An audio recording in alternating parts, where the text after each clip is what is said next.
السلام عليكم ورحمة الله وبركاته. نحمده ونستعينه ونستغفره ونؤمن به ونتوكل عليه ونعوذ بالله من شرور أنفسنا ومن سيئات أعمالنا. من يهده الله فلا مضل له ومن يضلله فلا هادي له. وأشهد أن لا إله إلا الله وحده لا شريك له وأشهد أن سيدنا ومولانا محمدا عبده ورسوله أرسله بالحق بشيرا ونذيرا وداعيا إلى الله بإذنه وسراجا منيرا. ما بعد فقد قال الله تعالى في القرآن المجيد والفرقان الحميد: أعوذ بالله من الشيطان الرجيم. بسم الله الرحمن الرحيم.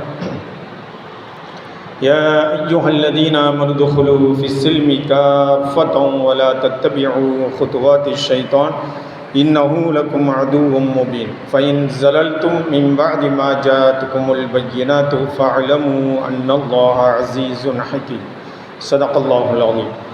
قال نبينا عليه الصلاة والسلام: إن أحسن الحديث كتاب الله وخير الهدي هدي محمد صلى الله عليه وسلم وشر الأمور محدثاتها وكل محدثة بدعة وكل بدعة ضلالة وكل ضلالة في النار أو كما قال عليه الصلاة والسلام. அளவிலா கருணையும் இணையில்லா கிருபையும் உடைய ஏக இறைவனை போற்றி புகழ்ந்தவனாகவும் இவ்வுலகிற்கு மக்களை ஓரிரையின் பக்கமும் நேர்வழியின் பக்கமும் அழைப்பதற்காக அனுப்பப்பட்ட இறை தூதர்கள் அனைவர் மீதும், குறிப்பாக அழகிய முன்மாதிரியாகவும் சிறந்த அருட்கொடையாகவும் இறுதி தூதராகவும் அனுப்பப்பட்ட அன்னலம் பெருமானார் முஹம்மது நபி ஸல்லல்லாஹு அலைஹி வஸல்லம் அவர்கள் மீதும், அவர்களது பரிசுத்தமான குடும்பத்தவர்கள் மீதும், அவர்கள் வழியொற்றி நடந்த சத்திய சஹாபாக்கள், தாபியீன்கள், தபா தாபியீன்கள், சுஹதாக்கள், நல்லடியார்கள், குறிப்பாக இந்த ஜும்மாவிலே இங்கே அமர்ந்திருக்கின்ற இன்னும் வர இருக்கின்ற நம் அனைவர் மீதும் இறைவனின் சாந்தியும் சமாதானமும் அருளும் என்றென்றும் நின்று நிலவட்டுமாக என்று முதலிலே பிரார்த்தனை செய்து கொள்கின்றேன். கண்ணியத்திற்குரியவர்களே, அல்லாஹ் தஆலா திருமறையில் 2வது அத்தியாயம் 208வது வசனத்திலே அல்லாஹ் தஆலா குறிப்பிடுகின்றான்: ஈமான் கொண்ட விசுவாசிகளே, நீங்கள் தீன் மார்க்கத்திலே முழுமையாக நுழைந்து விடுங்கள். ஷைத்தானுடைய அடிச்சுவடுகளை நீங்கள் பின்பற்றாதீர்கள்.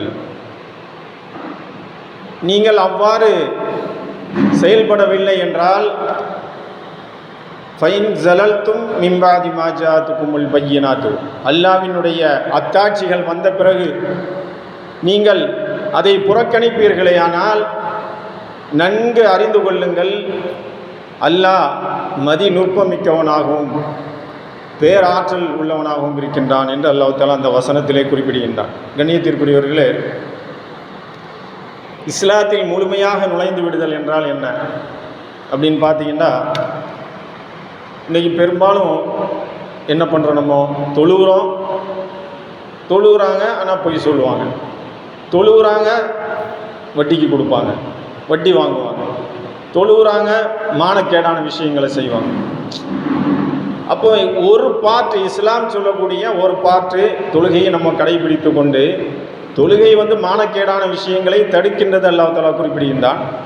அப்போ இஸ்லாம் சொல்லக்கூடிய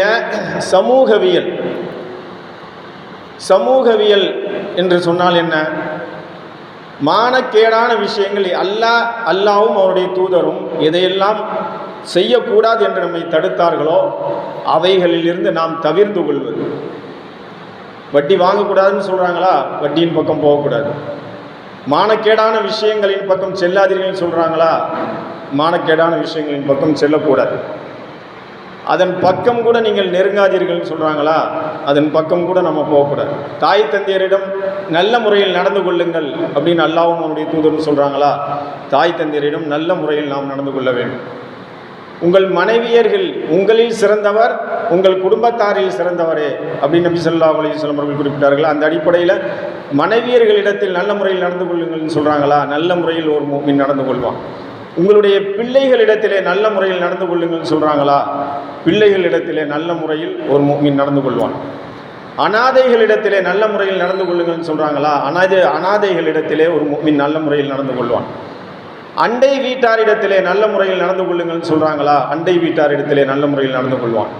மனிதர்களிடத்திலே நல்ல முறையில் நடந்து கொள்ளுங்கள்னு சொல்கிறாங்களா? மனிதர்களிடத்திலே நல்ல முறை. இதுதான் சமூக, அதாவது சமூகவியல். இஸ்லாம் சொல்லக்கூடிய சமூகவியல்.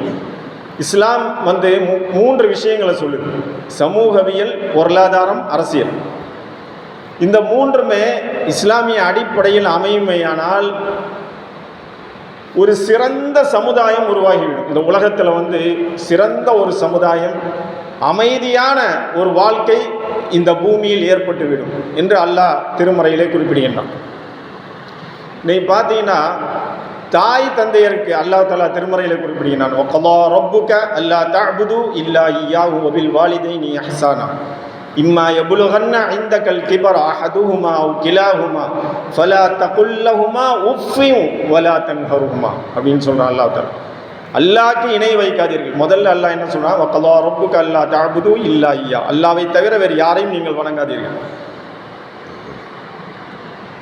வகலா ரப்புக அல்லா தஅபுது இல்லா இய்யா வபில் வாலிதைனி இஹ்சானா, தாய் தந்தையரிடத்திலே நல்ல முறையில் நடந்து கொள்ளுங்கள். உங்களுடைய தாய் தந்தையரில் யாராவது ஒருவர், இருவருமோ அல்லது யாராவது ஒருவரோ உங்களிடத்திலே இருந்து அவர்கள் இருந்து அவர்களை பார்த்து நீங்கள் சி என்று கூட சொல்லாதீர்கள். அவர்களிடத்திலே நல்ல முறையில் நீங்கள் நடந்து கொள்ளுங்கள் அல்லாஹ் தஆலா திருமறையிலே குறிப்பிடுகின்றான். நபி ஸல்லல்லாஹு அலைஹி வஸல்லம் அவருடைய ஹதீஸ்கள் தாய் தந்தையரை பற்றி, அவர்களுடைய சிறப்புகளை பற்றி எவ்வளோ ஹதீஸ்கள் வருகின்றன. தாய் தந்தையரிடத்திலே நீங்கள் நல்ல முறையில் நடந்து கொள்ளுங்கள். அதாவது ஒரு ஹதீஸில் குறிப்பிடப்படுது, எல்லா பாவங்களையும் அல்லாஹ் விரும்பினால் மன்னித்து விடுவான். நம்ம செய்யக்கூடிய பாவங்கள் இருக்கு இல்லையா, பெரும் பாவங்களாக இருந்தாலும் பெரும் பாவங்களுக்கு அல்லாஹ்விடத்தில் தௌபா செய்து மீள வேண்டும். பெரும் பாவங்களாக இருந்தாலும் சிறு பாவங்களாக இருந்தாலும் அல்லாஹ் மன்னித்து விடுவான். ஆனால் தாய் தந்தையருக்கு யார் அநீதி இழைக்கின்றாரோ, தாய் தந்தையரிடத்திலே யார் நல்ல முறையில் நடந்து கொள்ளவில்லையோ அவர்களுக்கு இந்த உலகத்திலேயே அல்லாஹ் தஆலா தண்டனை கொடுத்துருவான். தாமதப்படுத்த மாட்டான் தண்டனையை. இது மிஷ்காத்தில் வரக்கூடிய ஹஜரத் அபூபக்கர் சித்தீக் ரலியல்லாஹு தஆலா அன்ஹு அவர்கள் அறிவிக்கக்கூடிய ஹதீஸ். இந்த உலகத்திலேயே அவர்களுக்கான தண்டனையை கொடுத்து விடுவான் அல்லாஹ். நம்ம கண்கூட நம்ம இன்றைக்கி பார்த்துக்கிட்டு தான் இருக்கோம். அதாவது ஒரு மனிதன் வந்து தன்னுடைய தாய் தந்தையர் இடத்துல நல்லபடியாக அவன் நடந்துக்க இல்லைன்னு வைங்களேன், அவன் பெருசான பிறகு அவனுடைய பிள்ளைகள் அவனிடத்திலே நல்ல முறையில் நடந்து கொள்ள மாட்டார்கள். பெரும்பாலும் அவனிடத்திலே நல்ல முறையில் அவர்கள் நடந்து கொள்ள மாட்டார்கள். இந்த உலகத்திலே அவர்களுக்கு அல்லாஹ் தஆலா கொடுக்கக்கூடிய தண்டனை, தாய் தந்தையரிடத்திலே நல்ல முறையில் நடந்து கொள்ளவில்லை என்றார். அப்போ தாய் தந்தையரிடத்திலே நல்ல முறையில், அழகிய முறையில் நாம் நடந்து கொள்ள வேண்டும். தாய் எவ்வளோ கஷ்டப்பட்டு நம்மை பெற்றெடுக்கிறாங்க. தந்தை வந்து தன்னுடைய இரத்தத்தையெல்லாம் வேர்வையாக சிந்தி உழைத்து நமக்காக பாடுபட்டு தன்னுடைய இளமையே இழந்து விடுகின்றார். இளமையை இழந்து நமக்காக பாடுபடுகின்றார். ஏதாவது அவருக்கு ஒரு சுயநலம் இருக்கா? ஒரு சுயநலம் இருக்காது. என்னுடைய பிள்ளைகள், நான் பெற்ற பிள்ளைகள் அப்படிங்கிறதுக்காக அவர் தன்னுடைய இளமையை இழந்து விடுகின்றார். இரத்தத்தை வேர்வையாக சிந்தி தன்னுடைய குடும்பத்திற்காக அவர் உழைக்கின்றார். அப்போ அந்த தந்தையிடத்தில் எப்படி நடந்து கொள்ள வேண்டும்? இன்றைக்கி பெரும்பாலும் பார்த்தீங்கன்னா தாயிடத்தில் நல்ல முறையில் நடந்து கொள்வாங்க, தந்தையிடத்தில் பார்த்தா சரியாக நடந்து கொள்ள மாட்டார்கள். தந்தையினுடைய திருப்தி அல்லாஹ்வினுடைய திருப்தி. தந்தை வந்து மகன் மீது திருப்தி கொள்வாரையானால் அல்லாஹ் திருப்தி கொண்டு விடுவான். தந்தை வந்து மகனின் மீது அதிருப்தி கொள்வாரையானால் அல்லாஹ் அவன் மீது அதிருப்தி கொள்வான் அப்படின்னு சொல்லி நபி ஸல்லல்லாஹு அலைஹி வஸல்லம் அவர்கள் குறிப்பிட்டார்கள். அப்போ தாய் தந்தையரிடத்திலே நாம் நல்ல முறையில் நடந்து கொள்ள வேண்டும். அதே போன்று மனைவிமார்களிடத்திலே, நம்முடைய மனைவியரிடத்திலே நபி ஸல்லல்லாஹு அலைஹி வஸல்லம் அவர்கள் தன்னுடைய வீட்டுக்கு வந்தாங்கன்னா, வீட்டில் இருந்தாங்கன்னா என்ன பண்ணுவாங்க? மனைவிக்கு ஒத்தாசையாக இருப்பாங்க. இவர் பாட்டுக்கு இவர் வேலையை பார்த்துட்டு இருக்கிறது, அவங்க வேலையை பார்த்துட்டு அவங்க காலையிலேருந்து மாலை வரைக்கும் வேலை செஞ்சு கஷ்டப்படுறது அப்படி இருக்காது. நபி ஸல்லல்லாஹு அலைஹி வஸல்லம் தன்னுடைய வீட்டுக்கு வந்தாங்கன்னா தானே ஆடு ஒட்டகையிலிருந்து பால் கறப்பார்கள். அவங்களே பால் கறப்பாங்க. கிழிந்த துணிகளை தைப்பார்கள். தன்னுடைய மனைவிக்கு தேவையான உதவிகளை செய்து கொடுப்பார்கள். தொழுகைக்கு பாங்கு சொல்லப்பட்டு விடுமையானால் பள்ளியை நோக்கி விரைந்து வந்து விடுவார்கள் அப்படின்னு சொல்லி ஆயிஷா நபி ஸல்லல்லாஹு அலைஹி வஸல்லம் உடைய அன்பு மனைவியார் ஆயிஷா ரலியல்லாஹு தஆலா அன்ஹா அவர்கள் அறிவிக்கின்றார்கள். இன்னொரு ஹதீஸில் நபி ஸல்லல்லாஹு அலைஹி வஸல்லம் அவர்கள் குறிப்பிடுறாங்க, உங்களில் சிறந்தவர் உங்களுடைய குடும்பத்தாரிடம் சிறந்தவரே, உங்களில் சிறந்தவர் உங்கள் குடும்பத்தாரிடம் சிறந்தவரே, நான் என்னுடைய குடும்பத்தாரிடம் நல்ல முறையில் நடந்து கொள்கின்றேன் அப்படின்னு சொல்லி நபி ஸல்லல்லாஹு அலைஹி வஸல்லம் அவர்கள் குறிப்பிட்டார்கள். அப்போ தாய் தந்தையருக்கு செய்ய வேண்டிய கடமைகள், மனைவிக்கு செய்ய வேண்டிய கடமைகள், பிள்ளைகளுக்கு செய்ய வேண்டிய கடமைகள். பிள்ளைகள் எப்படிப்பட்ட பிள்ளைகளாக நமக்கு வர வேண்டும் என்றால், அந்த பிள்ளைகள் நமக்காக துஆ செய்யக்கூடிய பிள்ளைகளாக வர வேண்டும். ஒரு ஹதீஸில் நபி ஸல்லல்லாஹு அலைஹி வஸல்லம் அவர்கள் குறிப்பிடுறாங்க, ஒரு மனிதன் இறந்து விடுவானேயானால் அவனுக்கு எல்லாமே இந்த உலகத்திலிருந்து அறுபட்டு விடும். எல்லா விஷயங்களும் இந்த உலகத்தில் அவனுக்கு எதுவுமே இருக்காது, மறு உலகத்தினுடைய இதுக்கு போயிடுவான். ஆனால் மூன்று விஷயங்கள் அவனை பின்தொடரும் என்று நபி ஸல்லல்லாஹு அலைஹி வஸல்லம் அவர்கள் குறிப்பிட்டார்கள். முதலாவது என்னது? நிரந்தரமாக செய்து வைக்கக்கூடிய தான தர்மங்கள், நிரந்தரமாக நன்மையை பயக்கக்கூடிய தான தர்மங்கள். என்னது? ஒரு ஊரில் வந்து தண்ணி இல்லைன்னு வைங்களேன், கிணறு வெட்டி விட்டுட்டு போகிறாரு, அவர் மௌத்தா போயிடுறாரு. அந்த கிணத்துலேருந்து தண்ணியை குடிக்கிற காலம் எல்லாம் அந்த மக்கள் தண்ணி குடிக்கிறாங்கல்ல, குடிக்கிற காலம் எல்லாம் அவருக்கு நன்மை போய்கொண்டே இருக்கும். அவர் மரணித்து விட்டாலும் சரி, அவருக்கு அந்த நன்மை சென்று கொண்டே இருக்கும். அடுத்து என்ன சொன்னாங்க நபி ஸல்லல்லாஹு அலைஹி வஸல்லம்? பயனளிக்கக்கூடிய கல்வியை விட்டு செல்வது. மக்களுக்கு பயனளிக்கக்கூடிய தீனுடைய விஷயங்கள், நல்ல விஷயங்களை அவர் எடுத்து சொல்கிறாரு. அதை வந்து என்ன பண்ணுறாரு? ஆவணமாக சேர்க்குறாரு, ஒரு புக்காக வெளியிடுறாரு. இன்றைக்கி ஹதீஸ் கிரந்தங்கள் இருக்குல்ல, அந்த ஹதீஸ் கிரந்தங்களை நம்ம படிக்கும்போது நமக்கு யார் ஞாபகம் வருது? புகாரியை படிக்கும்போது புகாரி இமாமுடைய ஞாபகம் வருதுல்ல, முஸ்லீமை படிக்கும்போது முஸ்லீம் இமாமுடைய ஞாபகம் வருதுல்ல. அதே மாதிரி அவர் வந்து என்ன பண்ணுறாரு? தன் கல்வியை மற்றவர்களுக்கு பயனளிக்கக்கூடிய வகையில் அவர் விட்டு செல்கின்றார். இது அவருக்கு அது பயன்பெறும் காலமெல்லாம் இந்த புகாரி எடுத்து நம்ம படிக்கும் போதெல்லாம் புகாரி இமாமுக்கு ஒரு நன்மை சேர்ந்து கொண்டே இருக்கும். யாரெல்லாம் படிக்கிறாங்களோ அவ்வளோ நன்மை இமாம் அவர்களுக்கு, புகாரி இமாம் அவர்களுக்கு சேர்ந்து கொண்டே இருக்கும். அப்போ பயனளிக்கக்கூடிய ஒரு கல்வியை விட்டு செல்வது. மூன்றாவது என்னது அப்படின்னு சொன்னால், தாய் தந்தையருக்காக துஆ செய்யக்கூடிய பிள்ளைகளை விட்டு செல்வது. அப்போ பிள்ளைகள் வந்து எப்படி இருக்கணும்? தாய் தந்தையருக்கு துஆ செய்யக்கூடிய பிள்ளைகள் இருக்க வேண்டும். அந்த பிள்ளைகள் செய்யக்கூடிய துஆக்கள் தாய் தந்தையர் மரணித்த பின்பும் அந்த பிள்ளைகள் செய்யக்கூடிய துஆக்களின் மூலமாக தாய் தந்தையருக்கு மன்னிப்பு வழங்கப்படுகின்றது என்று நபி ஸல்லல்லாஹு அலைஹி வஸல்லம் அவர்கள் குறிப்பிட்டாங்க. இப்போ கண்ணியத்திற்குரியவர்களே, இதுதான் வந்து இஸ்லாம் சொல்லக்கூடிய சமூகவியல். அண்டை வீட்டார், பக்கத்தில் இன்னைக்கு பார்த்தீங்கன்னா பக்கத்து வீட்டுக்காரங்க கூட தான் சண்டை. பெரும்பாலும் பார்த்தீங்கன்னா பக்கத்து வீட்டுக்காரங்க கூட தான் நம்ம சண்டை போடுவோம். நபி ஸல்லல்லாஹு அலைஹி வஸல்லம் அவர்கள் என்ன சொன்னாங்கன்னா, ஜிப்ரீல் அலைஹிஸ்ஸலாம் அண்டை வீட்டாருடைய உரிமையை பற்றி என்கிட்ட பேசிக்கிட்டே இருந்தாங்க, வந்து சொல்லிக்கிட்டே இருந்தாங்க. நான் எந்த அளவுக்கு நினைத்தேன் என்றால், உங்களுடைய சொத்தில் அவங்களுக்கு பங்கு கொடுக்கணும்னு சொல்லிடுவாங்களோ அப்படின்னு நினச்ச சொல்ல இல்லை. அப்படி சொல்லிட்டு அவ்வளோ உரிமைகள் அண்டை வீட்டாருக்கு தான். இப்போ நம்ம நபி ஸல்லல்லாஹு அலைஹி வஸல்லம் இன்னொரு ஹதீஸில் என்ன சொல்கிறாங்கன்னு சொன்னால், அண்டை வீட்டார் பசித்திருக்க தாம் மட்டும் உண்பவன் உண்மையான முஃமின் அல்ல அப்படின்னு சொல்லி நபி ஸல்லல்லாஹு அலைஹி வஸல்லம் அவர்கள் குறிப்பிட்டாங்க. அப்போ இன்னொரு ஹதீஸில் என்ன சொல்கிறாங்க, உங்களுக்கு குழம்பு நீங்கள் வைக்கிறீங்களா, அந்த குழம்புல கொஞ்சம் தண்ணியை ஊற்றுங்க, தண்ணியை ஊற்றி அண்டை வீட்டாருக்கு கொடுத்து விட்டு சாப்பிடுங்கள் அப்படின்னு சொன்னாங்க. அதே மாதிரி வறியவர்கள், ஏழைகள், அவங்ககிட்ட நல்ல முறையில் நடந்து கொள்ள வேண்டும். அதே போன்று நம்மக்கிட்ட வேலை செய்யக்கூடிய பணியாளர்களுடைய அந்த ஊதியத்தை வந்து அவங்க வேர்வை கீழே விழுறதுக்கு முன்னாடியே நீங்கள் வந்து அவங்களுடைய ஊதியத்தை கொடுத்து விடுங்கள் அப்படின்னு சொல்லி நபி ஸல்லல்லாஹு அலைஹி வஸல்லம் இதுதான் வந்து இஸ்லாம் கூறக்கூடிய சமூகவியல். இந்த சமூகவியல், இந்த அழகான ஒரு முறையை ஒவ்வொரு முஃமினும் பின்பற்றுவானேயானால் இந்த உலகமே வந்து எப்படி இருக்கும்? அமைதியாக நிம்மதியான ஒரு உலகமாக மாறுமா இல்லையா? இன்றைக்கி பாருங்கள், இளைஞர்கள்லாம் வந்து சுயநலமிக்கவர்களாக மாறுறாங்க. எல்லாத்தையும் சொல்ல இல்லை, நிறைய பேர் அப்படி தான் இருக்கிறாங்க. அவங்க வேலை அவங்க உண்டு, அவங்க வேலை உண்டு. பெரும்பாலும் இன்றைக்கி சிட்டிலலாம் போய் பாருங்களேன், சிட்டியில் இருக்கக்கூடிய வீடுகளில் பக்கத்து வீட்டில் யார் இருக்கிறாங்கன்னே தெரியாது. நமக்கு யார் இருக்கிறாங்க ரொம்ப நாளைக்கு தெரியவே தெரியாது. அந்த வீடு மூடியே இருக்கும். இவர் வேலையை பார்த்துட்டு போவார். அவர் வேலை. பக்கத்து வீட்டுக்காரருடைய உரிமைகளை பற்றி நபி ஸல்லல்லாஹு அலைஹி வஸல்லம் எப்படிலாம் குறிப்பிட்டாங்க? அவங்களோட அறிமுகப்படுத்திக் கொள்ள வேண்டும், யார் இருக்கிறாங்கன்னு பார்க்கணும். அந்த மாதிரிலாம் இல்லவே இல்லை. இவர் வேலையை பார்ப்பார், அவர் வேலையை பார்ப்பார். அதே மாதிரி அதான் மேலை கலாச்சாரம், மேலை நாட்டு கலாச்சாரத்தை அப்படியே என்னமோ காலரை தூக்கி விட்டு கொண்டு நாம் பின்பற்றுவது, இது எல்லாமே அழிவுக்கு இட்டு செல்லக்கூடியவைகள். இந்த கலாச்சாரங்கள் எல்லாமே மனிதனை அழிவுக்கு இட்டு செல்லக்கூடியது. அதே மாதிரி பார்த்திங்கன்னா பொருளாதாரம், இன்றைக்கி பொருளாதாரம் இளைஞர்கள் என்ன பண்ணுறாங்க, எல்லாமே ஆன்லைனில் உட்காந்து சம்பாதிக்கிறாங்கல்ல, சம்பாதிச்ச உடனே அவங்க மேலே தூண்டில் போட்டுறோம். என்ன பண்ணுறான், உங்களுக்கு இந்த லோன் தர்றோம், அந்த லோன் தர்றோம். இளமையாக இருக்கும்போதே அவனை கடங்காரன்னா மாற்றி விட்டுறது. இளமையிலே நீ வீடு உனக்கு சொந்த வீடு வேண்டாமா, உனக்கு லோன் தர்றோம். இன்னொன்று அவன் லோனை வாங்கி என்ன பண்ணுவான், வீட்டை கட்டிடுவான். அப்புறம் அவன் காலம் ஃபுல்லாக அவன் உட்காந்து அந்த லோனை கட்டுறதுக்கே அவனுடைய சம்பளத்தில் பாதி போயிடும். இதே மாதிரி ஒவ்வொரு கடனாக அவனுக்கு வரும்.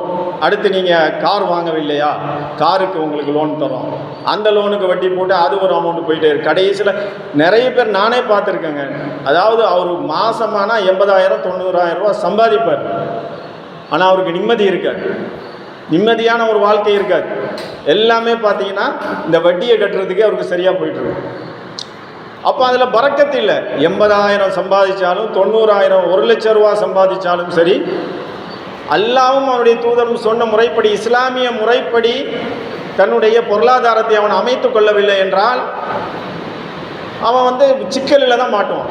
அதுதான் நான் ஆரம்பத்தில் ஓதி காட்டிய திருமறை வசனத்தில் அல்லாஹ் தஆலா குறிப்பிடுகின்றான். அதே மாதிரி பார்த்தீங்கன்னா அரசியல், இன்றைக்கி அரசியலை பாருங்கள் எப்படி இருக்குது அரசியல். அதாவது ஒரு சில நாடுகள் சேர்ந்து தீர்மானிக்கிறான் எந்த நாட்டில் எந்த ஆட்சியாளர் இருக்க வேண்டும் அப்படின்னு சொல்லி. இன்றைக்கி நேபாளத்தில் ஒரு புரட்சி ஒன்று ஏற்படுது, மக்கள் புரட்சின்னு சொல்கிறான். அதுக்கு வாட்ஸ்அப் மூலமாக குரலியை கிளப்பி விடுறானுங்க. குரலியை கிளப்பி விட்டு அந்த ஆட்சியை கவுக்குறாங்க. சர்மா ஒலி அப்படின்னு ஒருத்தர் பிரதமராக இருந்தார். அவர் கம்யூனிஸ்ட் கொள்கையில் உள்ளவர். ஆனால் கம்யூனிஸ்ட் கொள்கையில் உள்ளவர்கள் எப்படி இருப்பாங்க அப்படின்னு சொன்னால், பெரும்பாலும் ஊழல் செய்ய மாட்டாங்கன்னு சொல்லிப்பாங்க. அவங்க ஊழலில் பெருச்சாளிகளாக இருந்தார்கள்.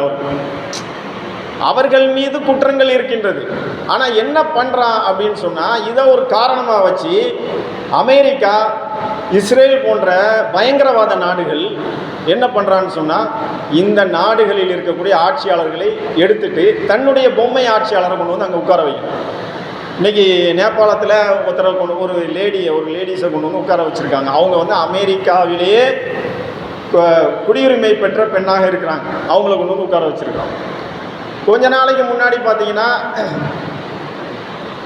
பங்களாதேஷில் புரட்சி ஏற்பட்டது.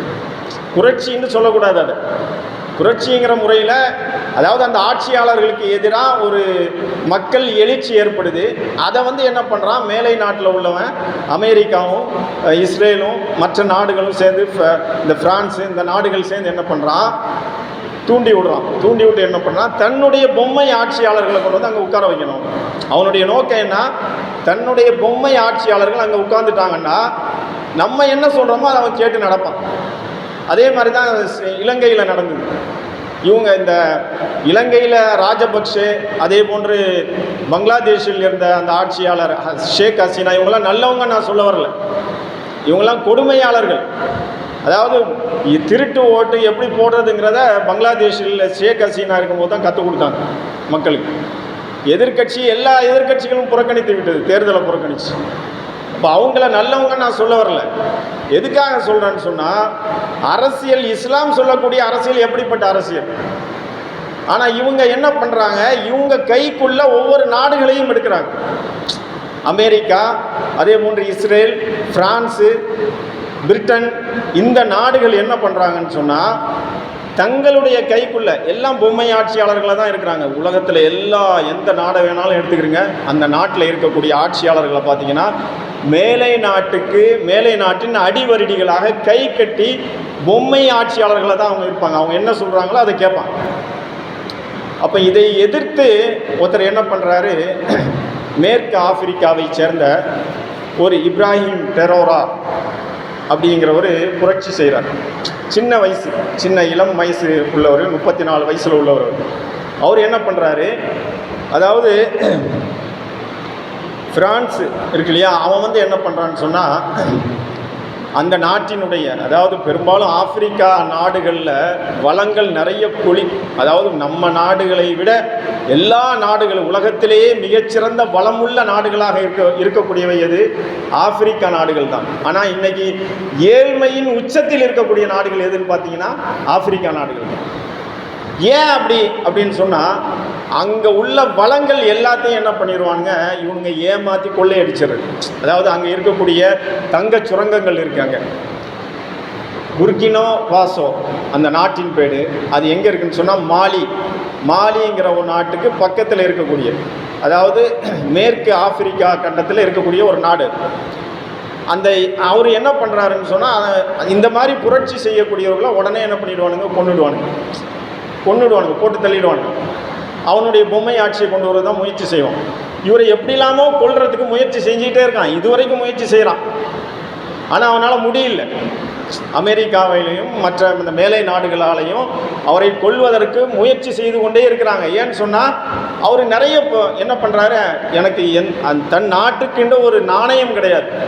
அந்த நாணயத்தை அவர் ஏற்படுத்தி கொண்டு என்ன பண்ணுறான்னு சொன்னால், இன்றைக்கி பொருளாதாரத்தில் நல்ல நிலையில் அந்த நாட்டை எடுத்துக்கொண்டு போகிறார். நேற்று கூட ஒரு வீடியோ வந்தது.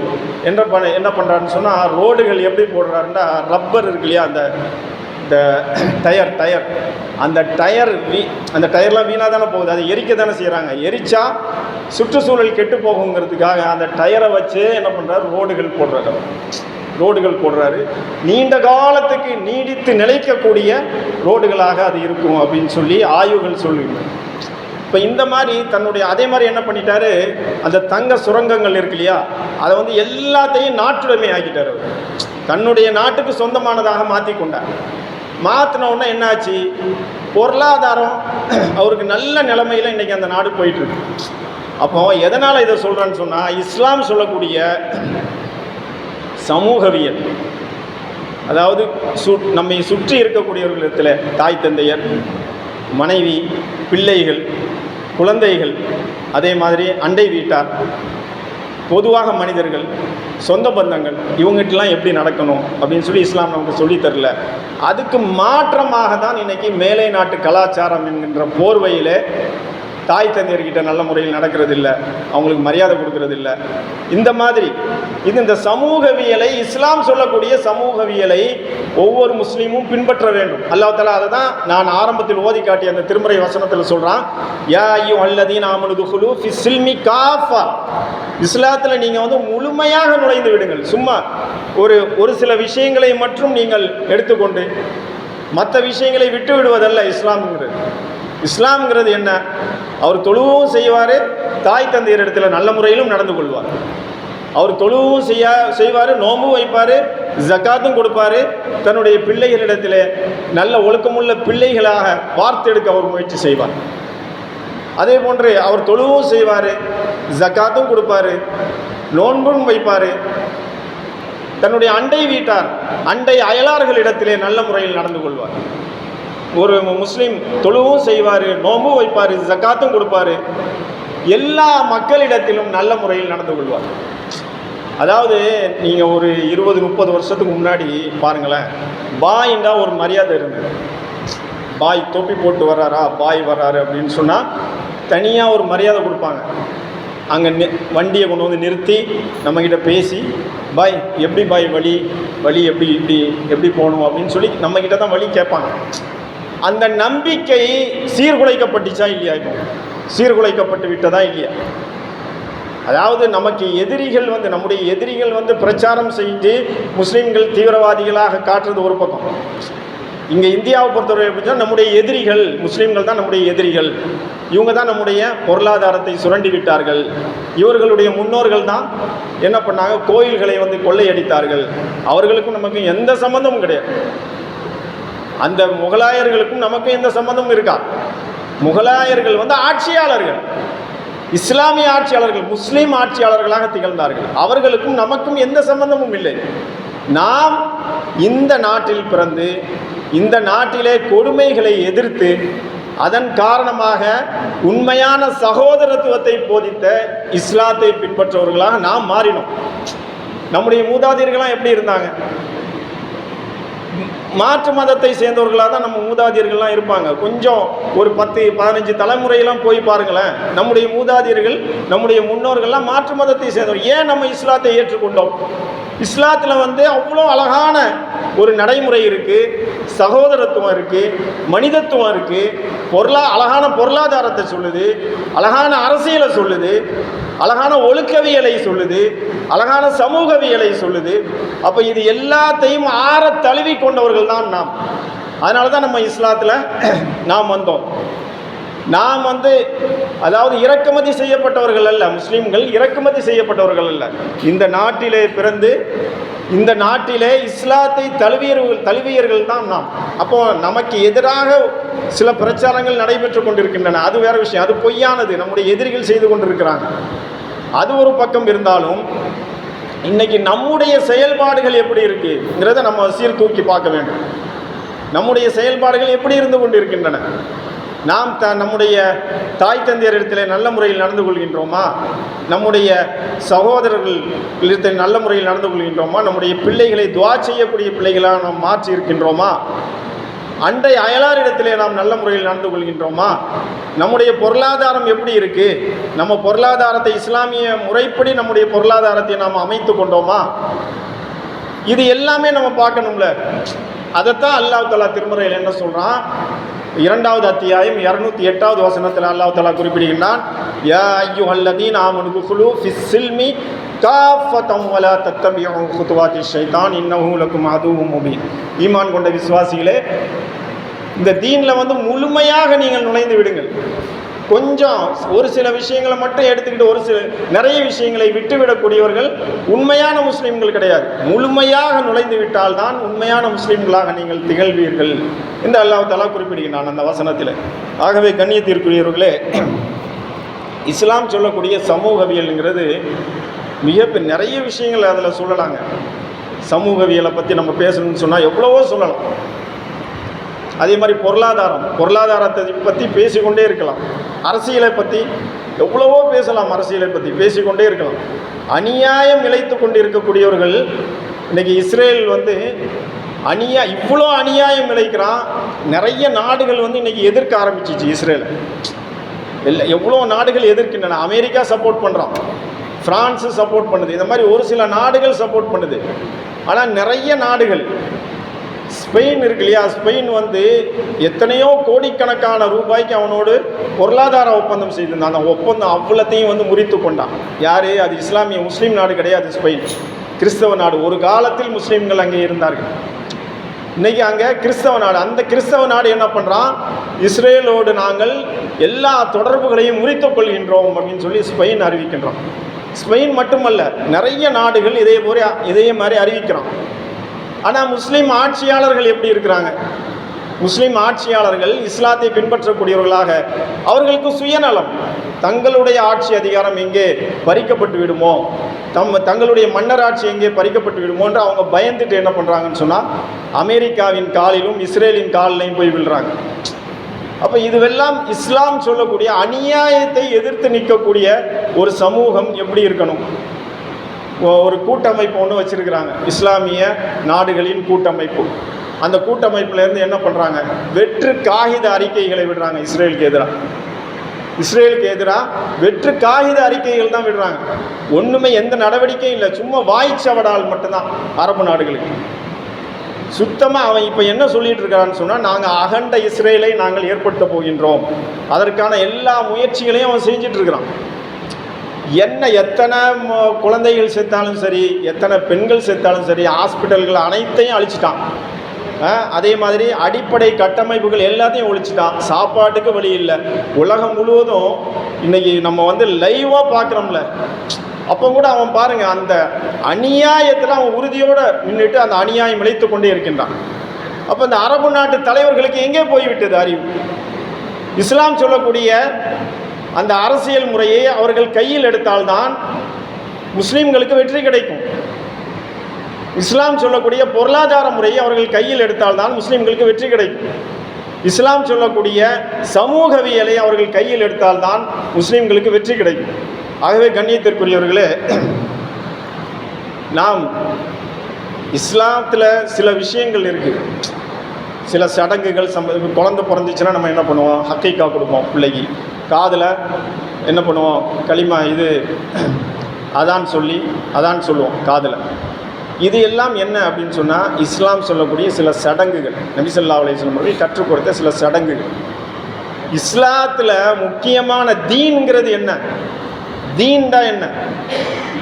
தீன் சொன்னால் சமூகவியல், பொருளாதாரம், அரசியல், இது எல்லாமே சேர்ந்தது தான் இஸ்லாம் அப்படிங்கிறது. அப்போ இன்றைக்கி இது எல்லாத்தையுமே புறக்கணிச்சிட்டு ஒரு சில சடங்குகளை மட்டும் செய்து கொண்டு இருந்தால் எப்படி அல்லாஹ் நமக்கு வெற்றியை கொடுப்பான்? நம்மளை மட்டும் நான் சொல்லலை, இந்த அரபு நாட்டு தலைவர்கள், உலகில் இருக்கக்கூடிய முஸ்லீம் நாடுகள் எல்லாத்தையும் சேர்த்து தான் சொல்கிறேன்.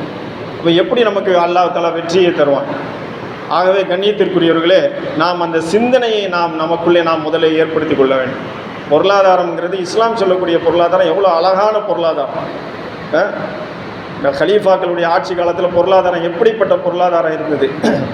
மக்களுக்கு இன்றைக்கி 1000 ரூபா கொடுக்குறது பெரிய விஷயமா இருக்கு இல்லையா?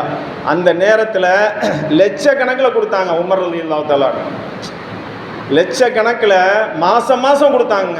மாதம் மக்களுக்கு கொடுத்தாங்க. அப்போ எப்படி வந்தது அந்த பொருளாதாரம்? என்ன ஐஎம்எஃப் இருந்ததா? அப்போ என்ன இன்டர்நேஷ்னல் மானிட்டரி ஃபண்ட் அப்படின்னு சொல்கிறாங்க, அந்த ஐஎம்எஃப் இருந்ததா? அந்த ஐஎம்எஃப்பே ஒரு ஏமாற்று. அதுவும் அமெரிக்காவின் இஸ்ரேலின் கட்டுப்பாட்டில் இருக்கக்கூடியதான். அவன் தான் என்ன பண்ணுறான், உலக நாடுகள் எல்லாத்துக்கும் பொருளாதார உதவி செய்யும் போது என்ன பண்ணுவான், கிட்டத்தட்ட ஒரு 20 கண்டிஷன் போடுவான். அந்த 20 கண்டிஷனில் என்ன தெரியுமா சொல்லுவான்? ஒரு சில கண்டிஷன்கள் நல்லதாக இருக்கும். என்ன சொல்லுவான்டா, இத்தனை % நான் கொடுக்குற அந்த இதில் கடனில் இத்தனை % ஏழைகளுக்கு நீ உதவி செய்யணும், இது மட்டும் நல்லாயிருக்கும். மற்றது எல்லாமே பார்த்தீங்கன்னா பெரும் முதலாளிகளுக்கு உதவி செய்கிற மாதிரி கண்டிஷன் போடுவோம். ஸ்டெர்லைட் ஆலை வந்தது இல்லையா? அதெல்லாம் எப்படி வந்தது? அதை மக்கள் போராட்டத்தின் மூலமாக பெரும் போராட்டத்தை முன்னெடுத்தார்கள் மக்கள். அதெல்லாம் எப்படி வந்தது? அரசாங்கத்தாலேயே ஒன்றும் பண்ண முடியல. அது ஏன் அப்படின்னு சொன்னால் ஐஎம்எஃப்பில் கையெழுத்து போட்டு கடனை வாங்கிட்டு வந்துடுவாங்க ஆட்சியாளர்கள். வந்தாங்கன்னா ஒன்றுமே பண்ண முடியாது. அப்போ இது எல்லாமே பார்த்தீங்கன்னா ஏமாற்று உலகமாக இருந்து கொண்டிருக்கின்றது. பொருளாதாரத்திலும் சரி, அரசியலிலும் சரி, சமூகவியலிலும் சரி, எல்லாத்திலையுமே ஏமாற்று உலகமாக இந்த உலகம் இருந்து கொண்டிருக்கின்றது.